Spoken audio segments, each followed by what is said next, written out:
guys, welcome to another construction over the top. Today I'm going to be doing some laminate floors, just the click stuff, the drop it down. It's nice stuff, it's real thick, has a underlayment built in. I'll show you that when I get to it. But first, I have a closet to take care of.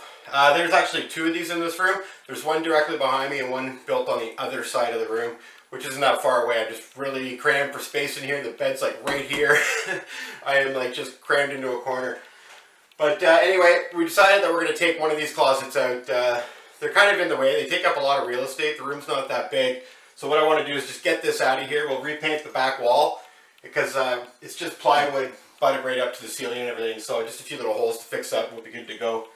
So yeah, let's get to it. Let's get this closet out and then we will get ready to start working on the floors. It's going to be a bit tricky with the floors. I got a giant dresser and a bed and things to move around. I just don't want to tear it down and take it out of here. The bed weighs a ton.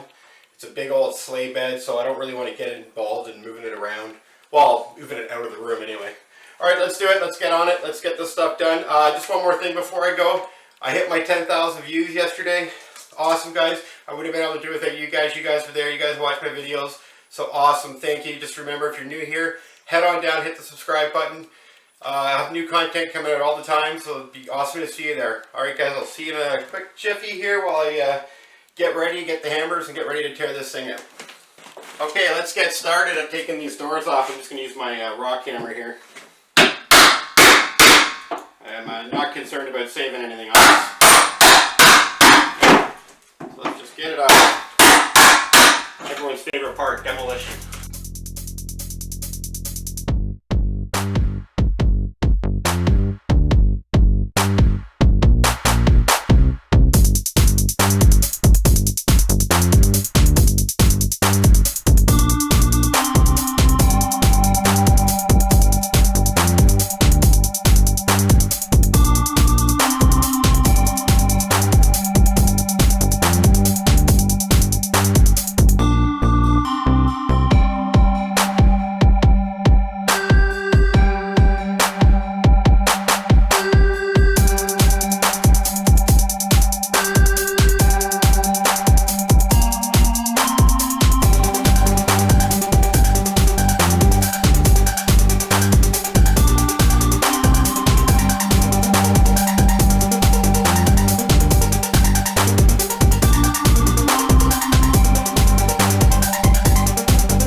One thing I did get when I did the basement renovations was a nice big renovation hammer.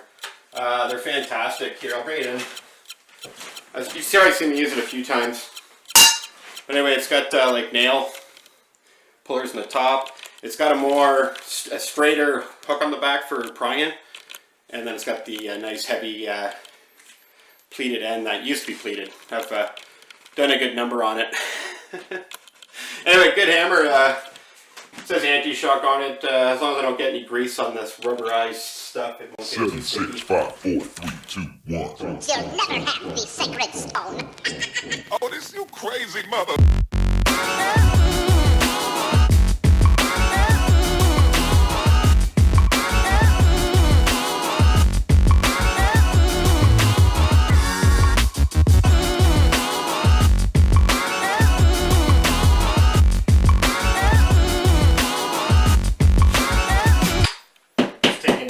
High spots in the drywall so the mud has something to fill in.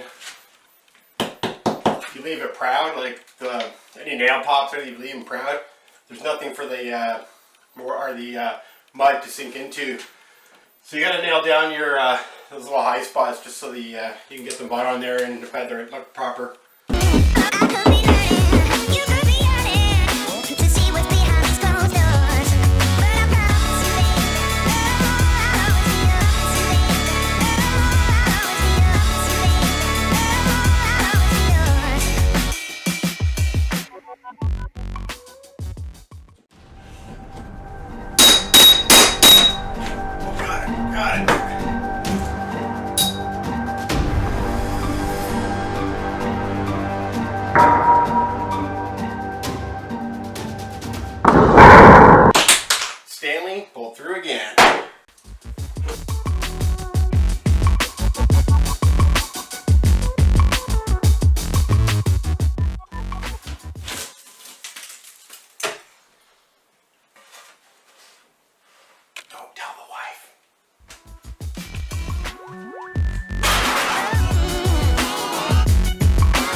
Okay, so now that Nightmare on Nail Street's all cleaned up, it was absolutely ridiculous, by the way, when I saw the nails that I had to pull out of that wood. It was a lot more than you even thought while I was doing this. Incredible, absolutely incredible. Anyway, let's not dwell on that. I gotta push my bed right in here to start the floor, so I'm gonna go ahead and just putty this up now. I'm just gonna go ahead and scrape all the stuff off that he's got here. I guess instead of using caulking, he drywall mudded in between all the seams, and I gotta knock it all down, make sure the high spots are gone, and then I'll go ahead and get some mud on this stuff and get her all ready to go. Alright, let's get to her.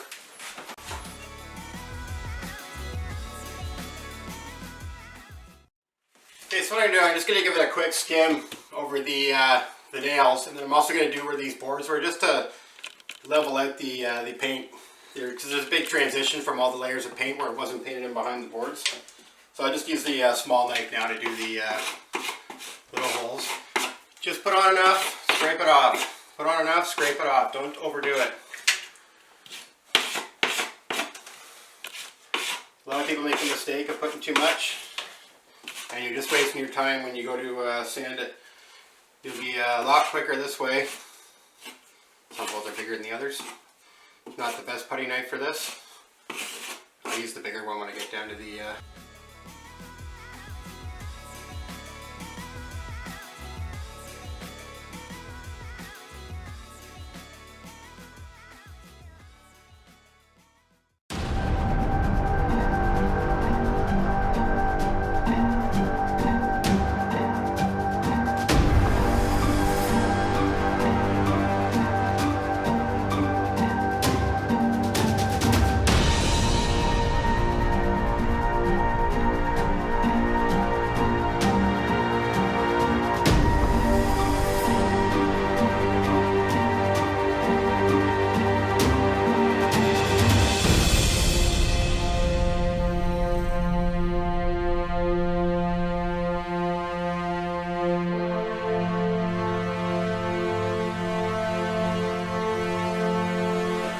Alright guys, I've put the flooring on hold right now upstairs just for a little bit. I'm going to jump down here and do the tile in front of the window. So down here, the tiles, we've removed old tile, and we're going to, right now I'm going to scrape off all the glue, and then I'm going to go ahead and get the thin set down, get the tile laid, and get this done. I'll be using this tile here. It's a ceramic, I think it's 2 inches by 48 inches. It's like a slate gray. We're going to lay it in a pattern, so it looks like it's broken up in nice pieces. So just bear with me, I'll get going on this grout, and then we will get this tile laid. Are you listening? Damn. Alright, I got all the high spots knocked down the best I can on this tile, or the old mortar on the board here. So what I'm going to be doing, I'm going to use a 1/4 inch by 3/8 trowel. And I'm hoping that'll give me the depth I need for any inconsistencies in the old grout, and hopefully I can make everything level and good. So I'll be using the smaller spacers for the space. My wife wants small grout lines, not big ones. So that should be a lot of fun to fill in with grout. Won't be using sanded grout on this one. I'm not too worried about getting too fancy. This is just a windowsill. It's not a floor. No one's going to be walking on it. So it's just a matter of getting it down, getting it cut, and that's about it. So I got to make some measurements here and get the center line marked up. So I'm going to start from the center and work my way to the other side. So I want to make sure I'm dead center on those, so I can it comes even to the ends and all the way around the curves. The curves should be a lot of fun. I don't have an actual tile saw, but I do have a angle grinder with a diamond bit, so I'll be using that to do the cuts, and hopefully that works out all right. Okay, so let me go get the measuring tape. I'll measure this up, and we will hopefully start laying some tile. So it's exactly 113 inches from the corner edge to the corner edge from the front. So that's 56.5 inches will be the center line. So I'll go ahead and mark that. Okay, so I think that's the pattern I'm going to go with, and it works out quite well. I'm going to go with a 6.5 inch offset. So from here to here will be 6.5, and then I'll flow up from there, and then I'll go 6.5 from this one to this one, and that'll give me the offset for this row, and then I'll follow that that pattern all the way up. So I'll have it from the first tile to the third will be a 6.5 inch offset all the way up, and that'll work out towards the end. And so let's get these back off and start laying.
Okay, looks like we're all wrapped up with the tile. Couldn't really film much. Once you get going, I can't really stop or the glue dries on you, so I had to finish this up. Okay, all done downstairs with that windowsill for that bay window. Got the stone all down, so that's awesome. So now back into the bedroom. We're going to start on the floors today. We're hopefully get that banged out.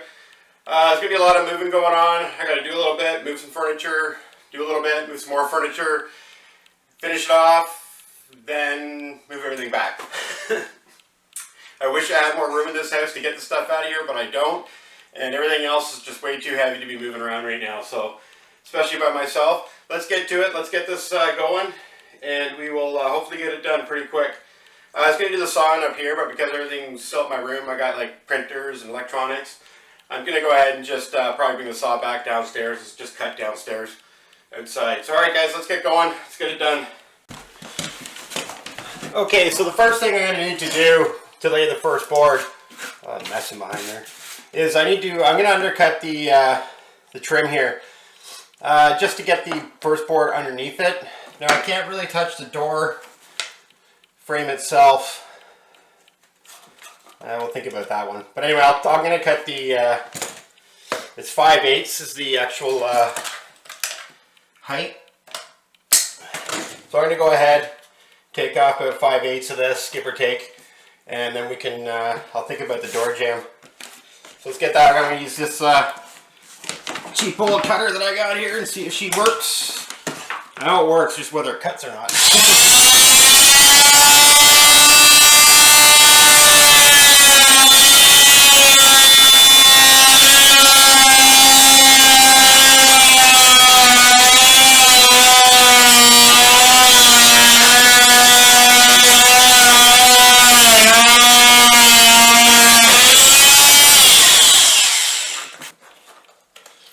That's an old Easter egg. That got back in there. Oh, that's hilarious.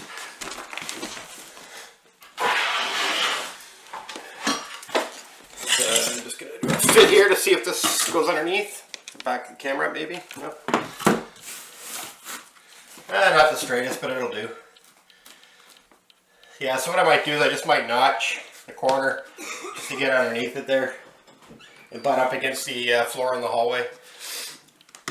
Yeah, that's what I'm going to do. I'm going to take off a little bit of material there. I'll do a measurement from the board here to the actual other boards, and then I'll transfer that length onto this side and cut it at the appropriate amount. Yeah, that should work. Alrighty. So now the floor we're using here is it's just a laminate. It's actually quite a nice one. It's got like a hand polished look to it, and it's actually quite nice. It comes with a pre-backing. It's been downstairs for quite a while. But it's got a nice foam backing, so you don't have to worry about underlayment and everything. There's a bit of give to it. So yeah, it was a nice flooring considering we got it at Costco.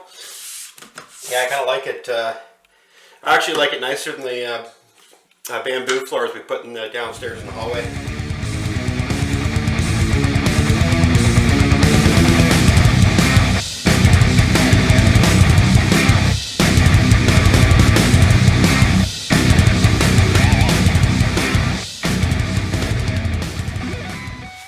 Okay, now for my next row, what I want to do is I want to stagger my joints. So I'm going to cut the next board at a half, and then that way when I go down all the way, I'm going to be like a nice stagger on the joints and not all in one spot.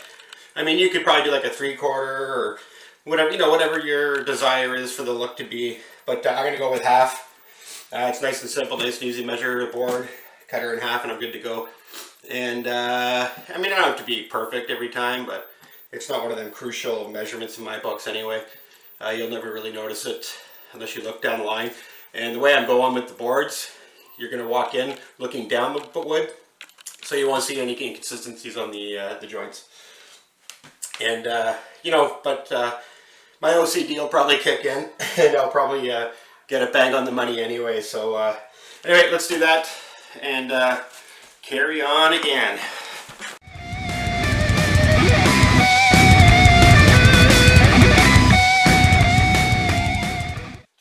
Thing, you'll see me marking this side. I'm not cutting the side that butts in to the other one. I want the factory straight edge. I want this edge to be in here.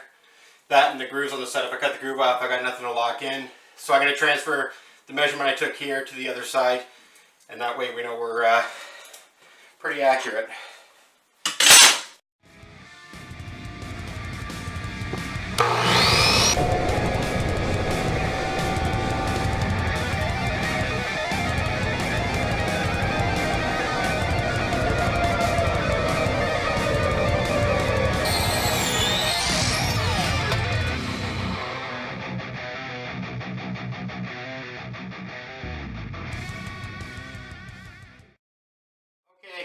So the board fit like a glove, of course. One tool is almost, you're going to need some sort of bar like this. These are specific for, you know, pretty much for doing flooring. Yeah, I mean, sure you can use them for other things, but it's mainly for flooring. So I guess when you kick it in, sometimes you have to bang the board in. And you can't really hammer on the edges or you'll damage the tongue and groove. In this case, I guess the tongue. So what I do, especially when I'm working on the ends with the tongue, is I'll actually put a board in the groove and hammer on this cutoff. That way I don't, if you just hammer square on this, you're going to break the tongue. So you want to make sure you use a board in behind it.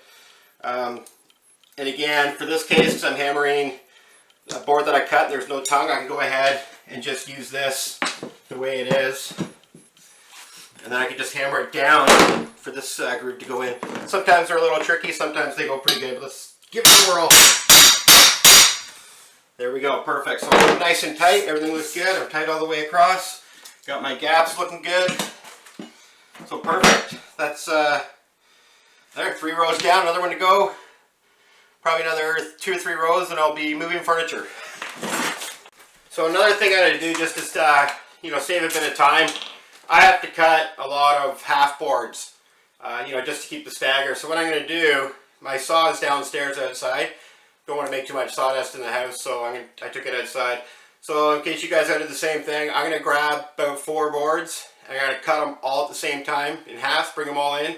That way I don't have to make as many trips downstairs. I'm going to have to do the odd one when I get to the wall to go cut it, but it's a lot better than every time I got to cut one in half to go down there. So I mean, there's probably going to be 20 plus halves going in on that side, so that'll save quite a bit of time. Okay, last board before I gotta move some furniture. I am sweating like a night worker in a holy institution. Let me tell you, I'm just, whew, it's warm in here. I probably opened my window, but my bed's pushed up against it right now. Yeah, so once I get this board in here, I'm going to move some really heavy furniture by myself without scratching this floor. I might have to go get some of the boxes I threw outside to put it on top of. But anyway, let's get this last board in. Or another good thing about these bars too is there's actually a piece of felt on the backside so it doesn't mark up the floor while you're banging on it.